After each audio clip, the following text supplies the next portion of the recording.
Welcome back to the yoga chat. I'm your host, Montana. And I'm your host, May, and we're flying solo today.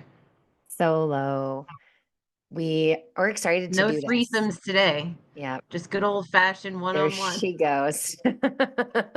There she goes. Happy Friday. What's going on with you, Happy May? Friday. How are you?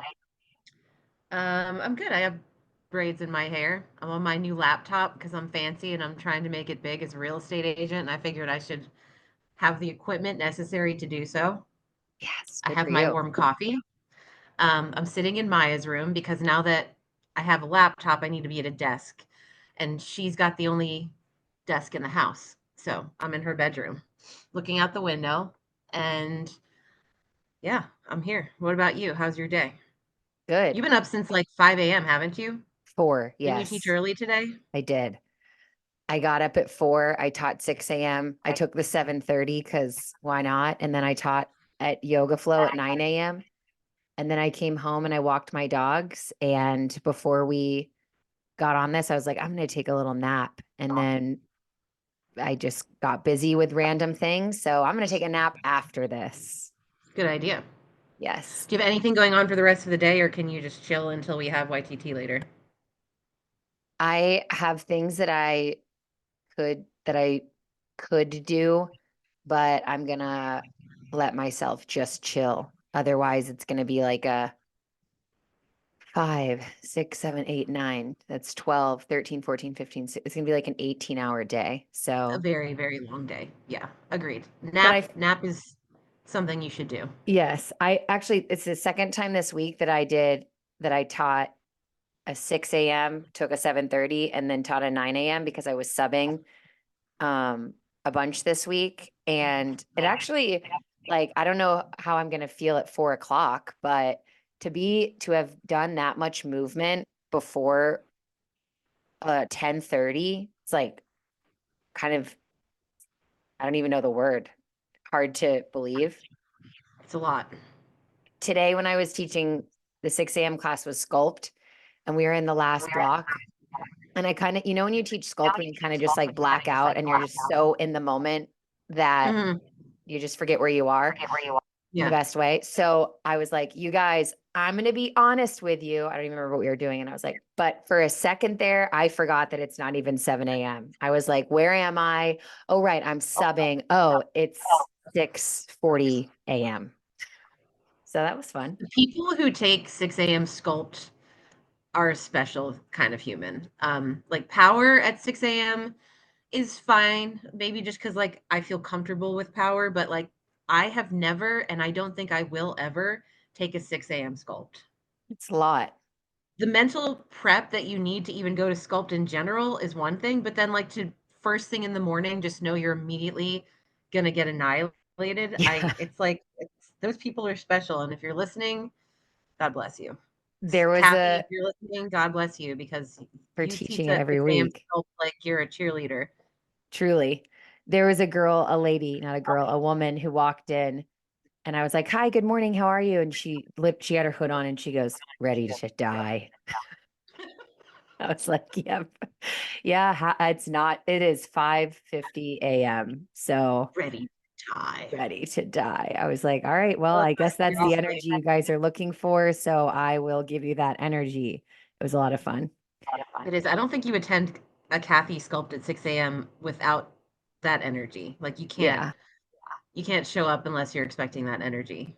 I very always think true. about Dara, how she used to teach that one on Monday morning, the 6 a.m. sculpt on Monday, and I always wondered like what fucking human on the planet wakes up at 4:45 on a Monday morning and they're like, I'm going to sculpt.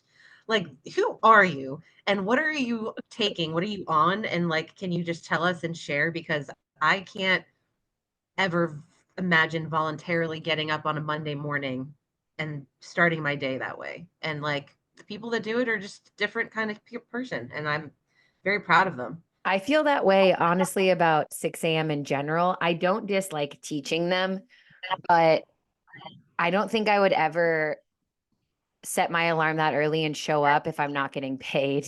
Exactly. I used to say that all the time. And it's true. Like, Even getting paid to wake up that early is still like every Tuesday night before you took over my Wednesday 6 a.m. I was always like, what the fuck am I doing? What the fuck am I doing? This is bullshit. I hate this. I hate this. I can't sleep. I can't wake up. Blah, blah. And then I would teach it. And at the end, I'd be like, I love this. This is Yeah. wonderful. I feel so good. My day has started. I'm ready to just take on the world. And then 2 hours later, I'd be like falling asleep sitting up. And I'd be like, okay, this is why it's just like my body never got used to it. I'm such a night person. And I think I've just started to accept that about myself. Like I get all of my stuff done. I get my workouts done. I just get them all done later on in the day. And Yeah, that's okay. totally. I'm the opposite. I am not a night person by any means. When I think about teaching your 8:30 on Monday night, I feel similarly to how you're describing people that go to 6 a.m. sculpt on Monday morning. So I as much as I would Well, that's like, love to like be in that class and like turn into a puddle, if I lived closer to the studio, I could maybe like roll there and roll home. mhm. But having to drive 20 minutes like at 9:45, I'm like, no, no, no, no. I've already No, I been hear in you. bed for 3 hours. Yeah. Actually, That, when I was in Tulum, look, you can see Denim in the background. Look at that little face. hi, puppy. When I was in Tulum, um, our friend that I was with, Nikki Williams, she was our first guest on the Yoga Chat podcast. Hi, Uh, Nikki. Hi, Nikki. I can't remember. I think it was our first night, and something came up, and it was probably like 6 p.m. And she's like, "So, I don't know. Ask me what I was doing for whatever." And I was like, "Honestly, I'm really tired. I think I might go lay down for the night." And she was like, "See, everybody, see, this is why I had anxiety in Iceland because Montana would go to bed at 6 p.m. and I was having to tiptoe around, blah, blah, blah, blah." And then my roommate, who is also my roommate in college, who met us in Tulum, like they both ganged up on me. And Sasha was like, also, hi, Sasha. Sasha was like, of course Montana's tired. She's always tired. She always falls asleep early, blah, blah, blah. And Nikki was like, you understand. So yeah, I've been that way since I was a kid. I think my mom conditioned me that way. Well, But Nikki, if you're listening, next time you go to a yoga retreat, I'll be your roommate because I stay up late and I'll comfort you when you're having your sleepless nights, and I'll be right there with you because I'm that person. We can commiserate together. It'll be great. Sorry, Montana, you're out.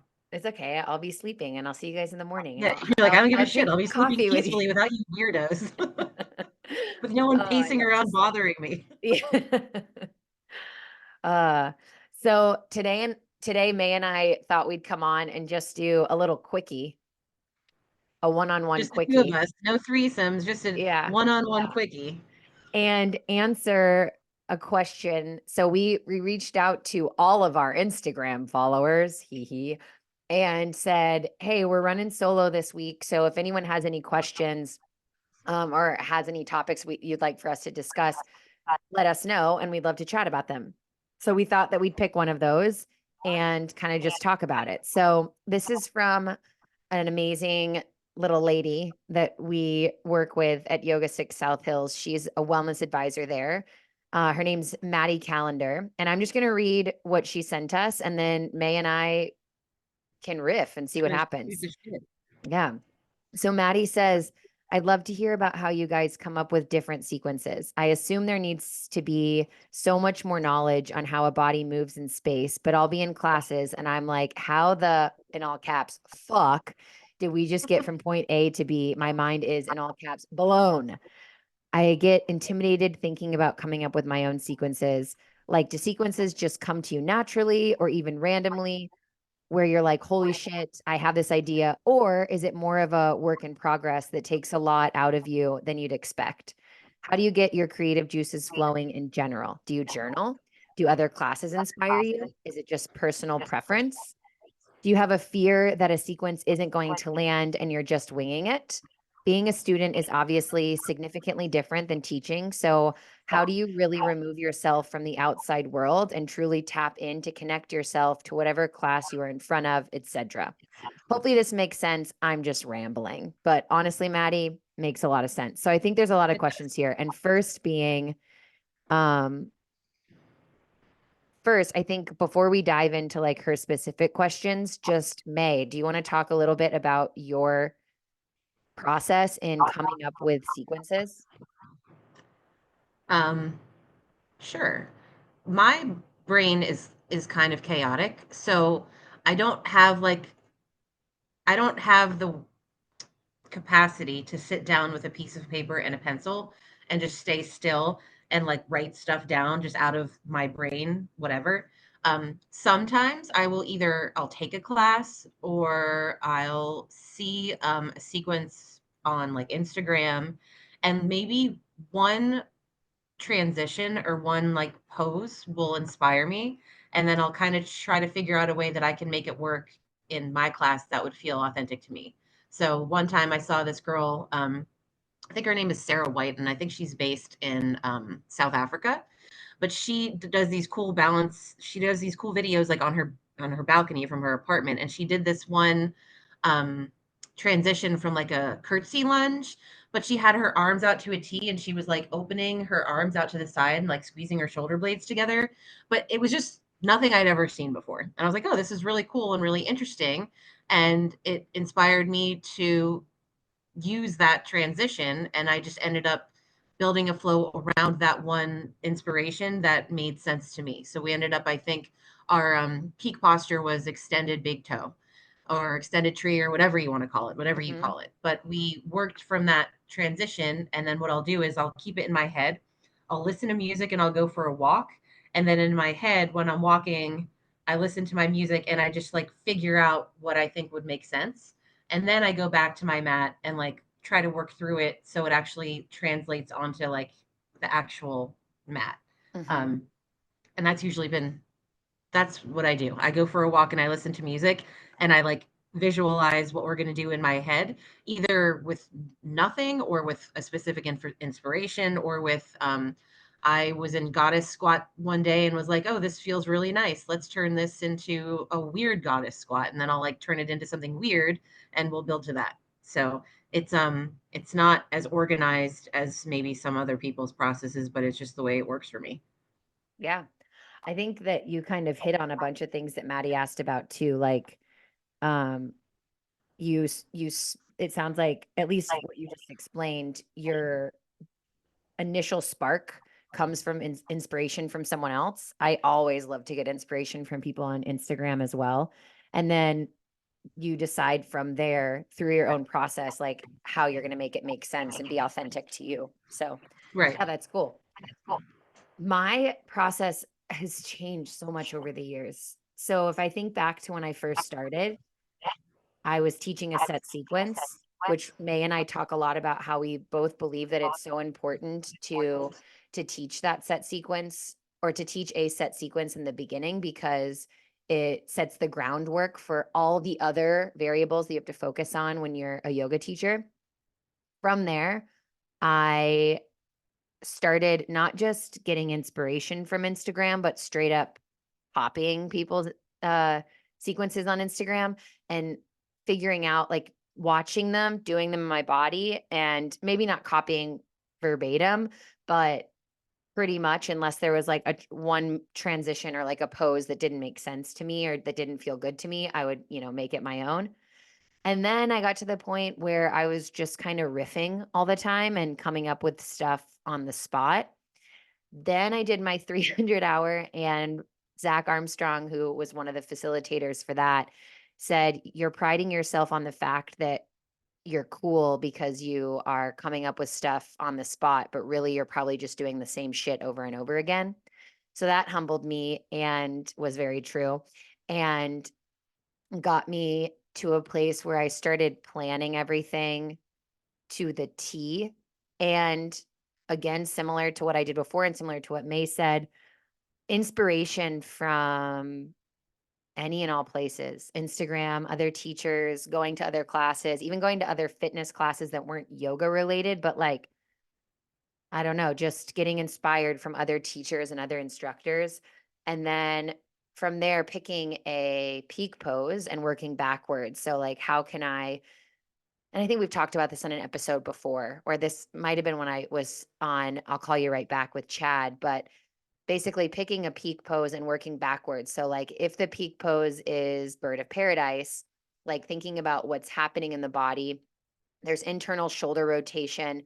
There is, a stretch of the hamstring, the lifted leg, lots of hip flexor strength, proprioception because you're standing and balance because you're standing on one leg, external hip rotation. I mean, there's so much shit going on. So it's like, okay, well, how can I prep the body for all these complex things that are going to happen down the road?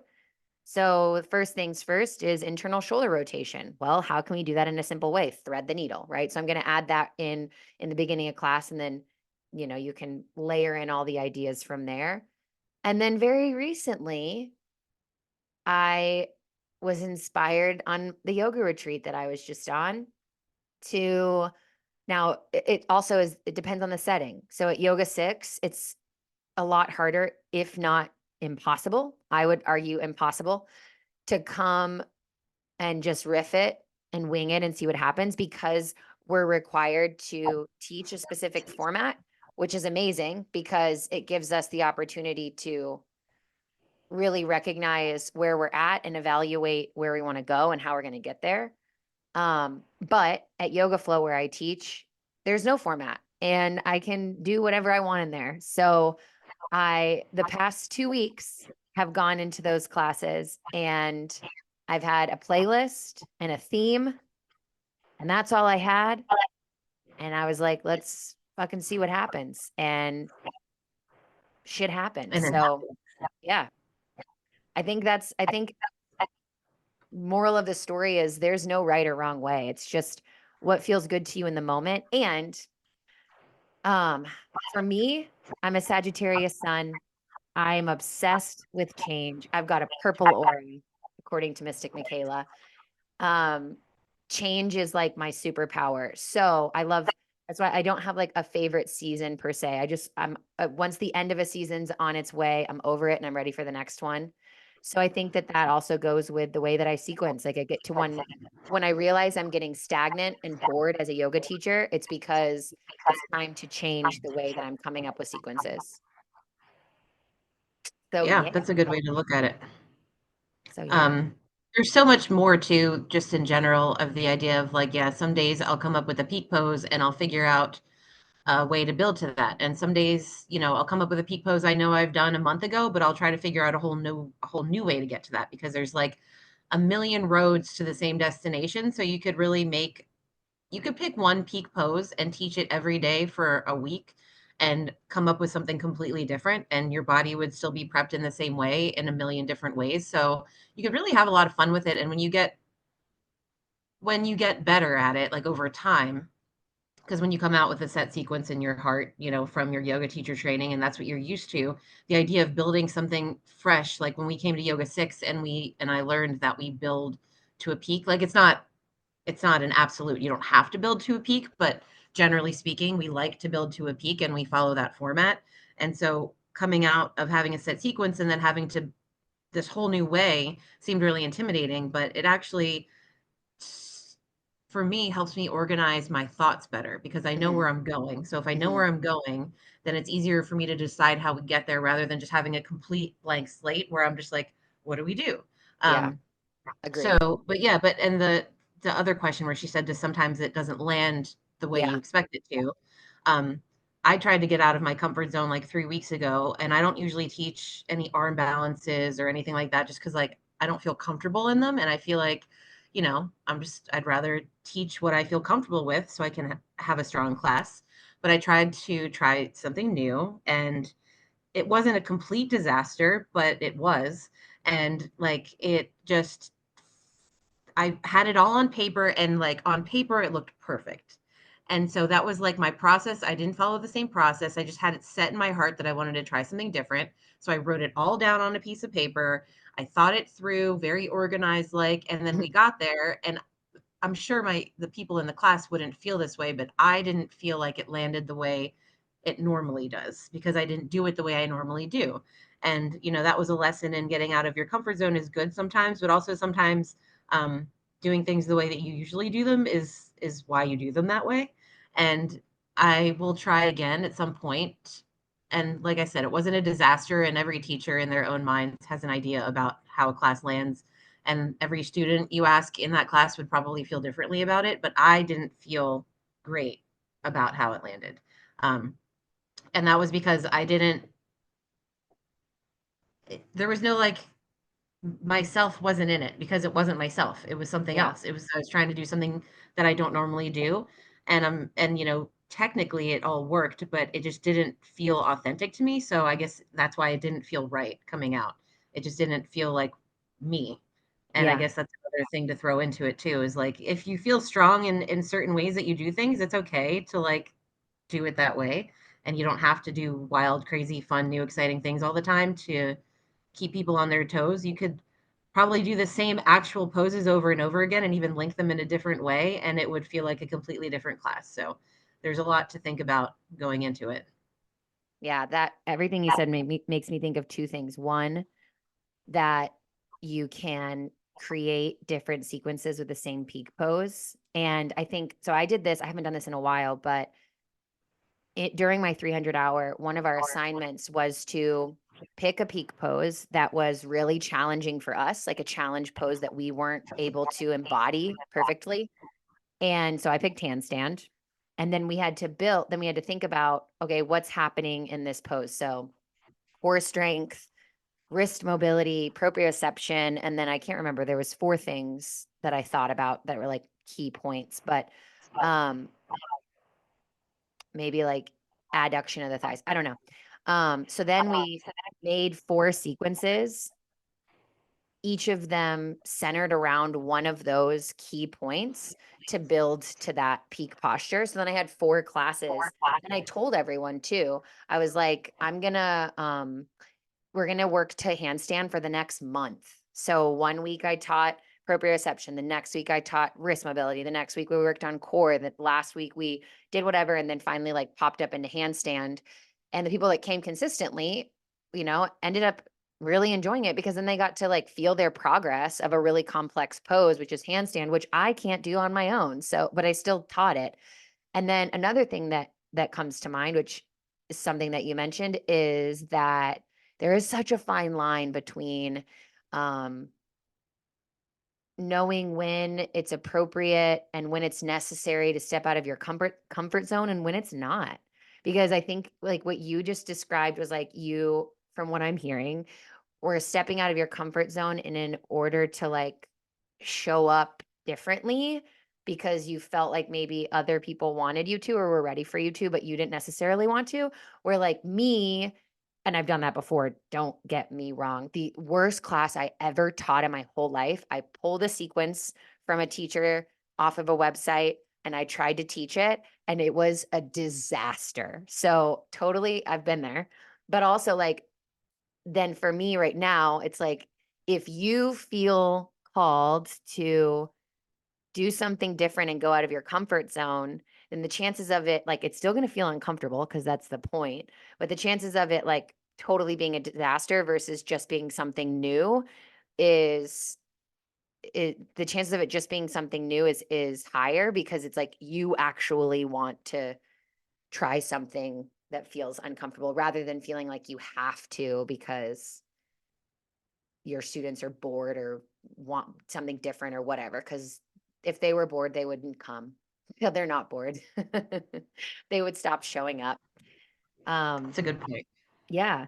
And then I think the last thing that was on here is just kind of like what happens if you come up with a sequence and I don't remember exactly how she said it, but if you come up with a sequence and you're teaching it and then you realize that the people that show up, like it's just not working in the moment.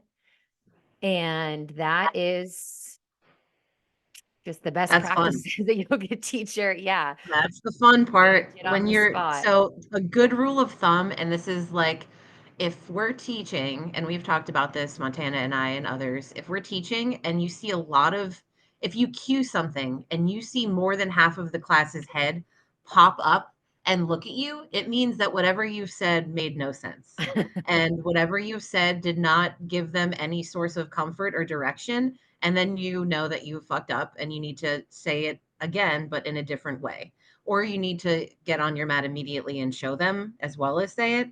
But There's that, and there's always, like, when you're cueing wacky transitions and, like, everybody looks perplexed and everybody's facing different directions.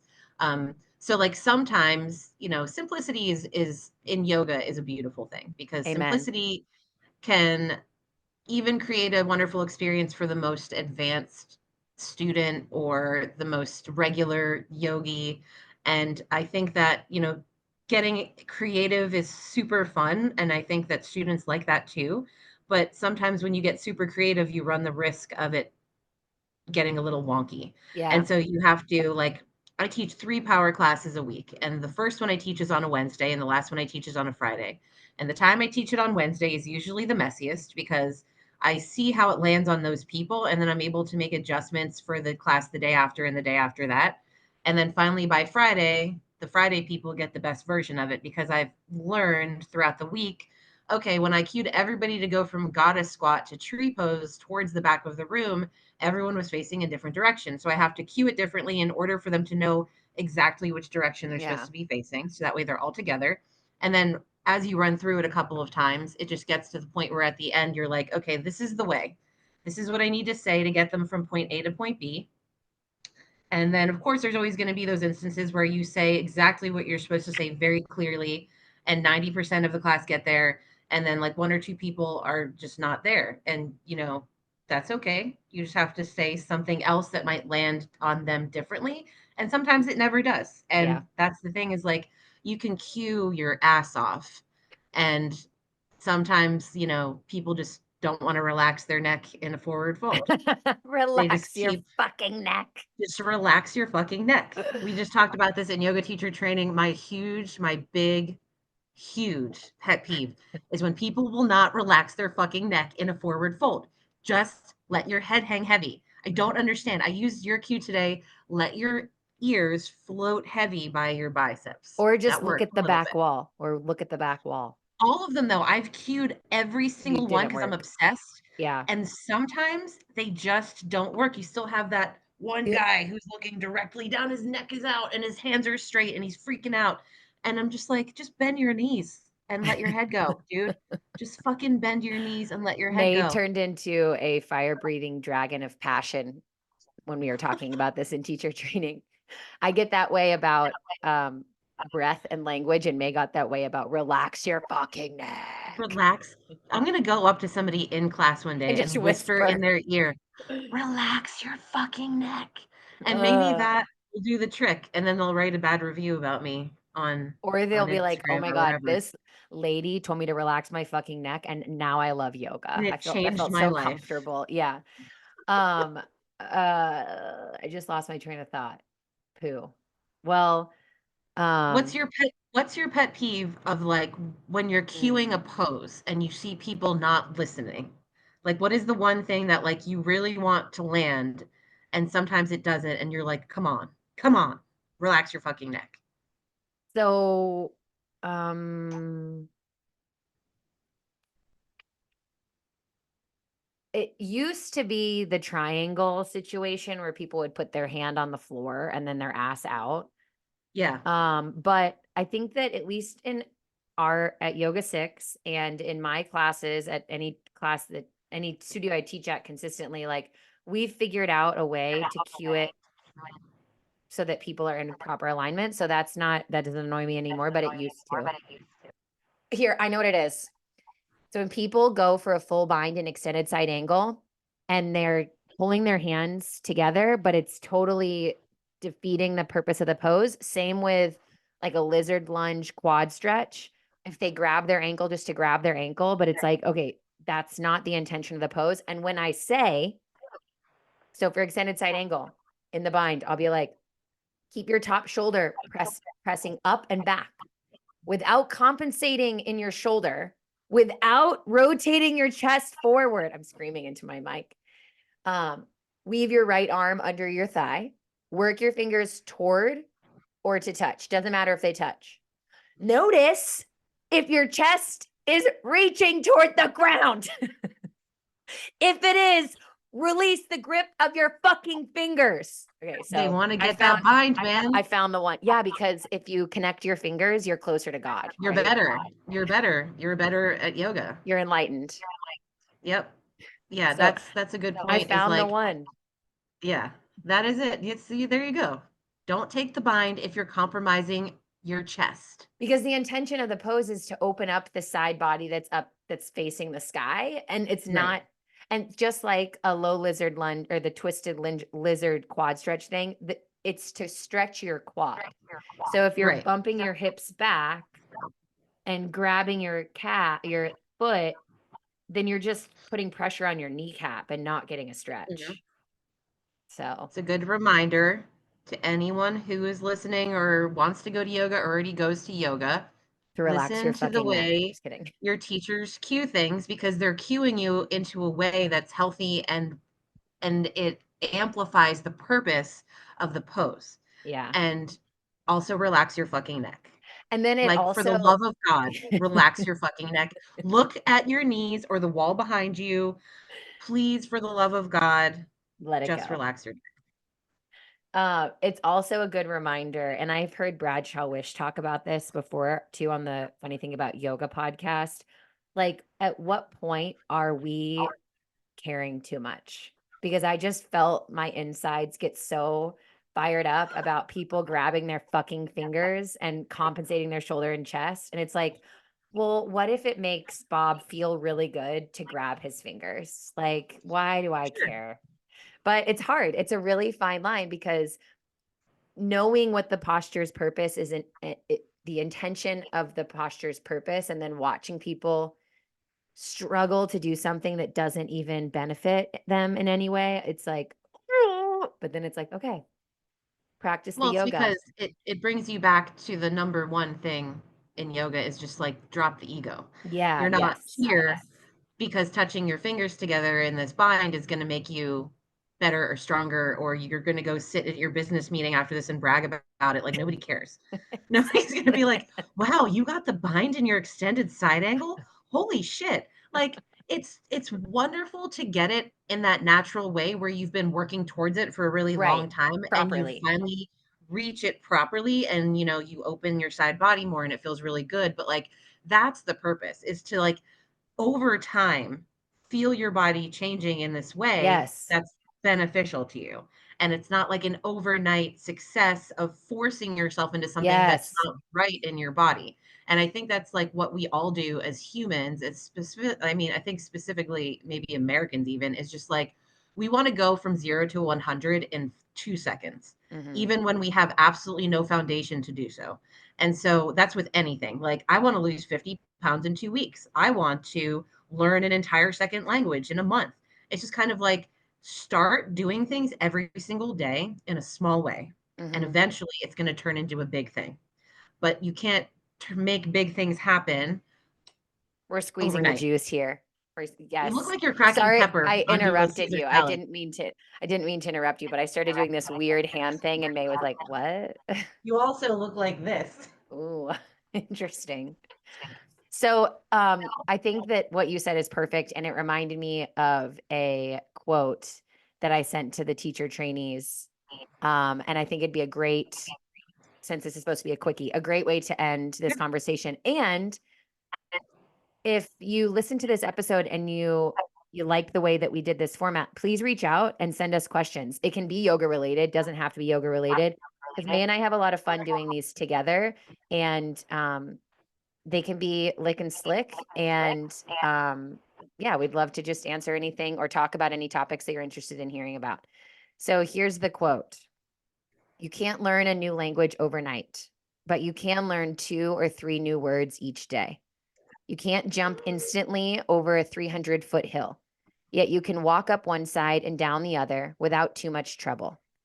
Everything you seek to do is going to require some effort over time. When you take the necessary time and make the appropriate effort, just about anything is possible. It's not usually going to be quick or easy, maybe not particularly simple. Still, with sufficient persistence, you can work your way from where you are to where you wish to be. In doing so, you're likely to face more challenges than some people would face, and probably less than others. Rather than wasting your time obsessing over the unfairness of that reality, instead put your energy into the achievement itself every chance that you get. Each moment is an opportunity for incremental progress. Make wise use of all those opportunities that continually arrive time and time again. Boom. It's almost as if we planned that, but we really didn't. We didn't. We just logged on and I was like, May, what are we going to talk about? Ooh, let's answer Maddie's question. Okay, great. We're just going to shoot the shit. And we've beautifully arrived at this quote that we're going to leave with you. Yeah. We just beautifully shot the shooted the shit, shot the shit. Shot the shit. Yeah, there we Shitted go. the shit. We shitted the shit. I love Do it. whatever we shitted that shit. Put that as our quote for this episode. We We shitted the shitted the shit. shit. May McCreary. No, use the pretty one. I like that one better. The Yeah, one that it sounded was like good. I'm a person that has beautiful things in my head. You do have beautiful things in your head. If you guys Most of haven't the been time. to May's classes yet, especially speaking of beautiful things in her head, the 8:30 restore on Mondays at Yoga 6 South Hills, go listen to the beautiful things in her head. Someone called her a vessel because she is. And she's like, someone called me a vessel. And I was like, girl, you are a vessel. So cheers to that. It's funny to be in my own head and live my life as who I am and have anyone call me a vessel. And I'm just like, okay, I'll take it. That's beautiful. But also, wow.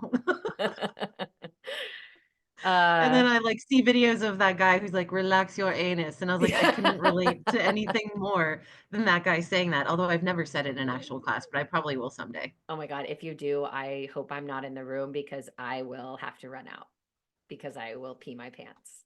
Well, I'll wait until What you're is in my that? class then and I'll save it for Say that it. day. All right, friends. Well, thank you. We hope you have an awesome Friday. We're very excited about our next two guests. One is a surprise. And then not next week, but the week after, we've got the amazing Pedro and Summer Luna. So if you guys have specific questions you'd like to ask Pedro Luna, his Instagrams are Yogi Memes, Yoga with Pedro, and next, hang on, Next Level Yoga Academy, which is the yoga school that he and his wife run together. So if you have any specific questions for them, let us know because we're really excited to get to connect. This is insane that we're Yes, talking to Pedro it Luna. is. It's crazy.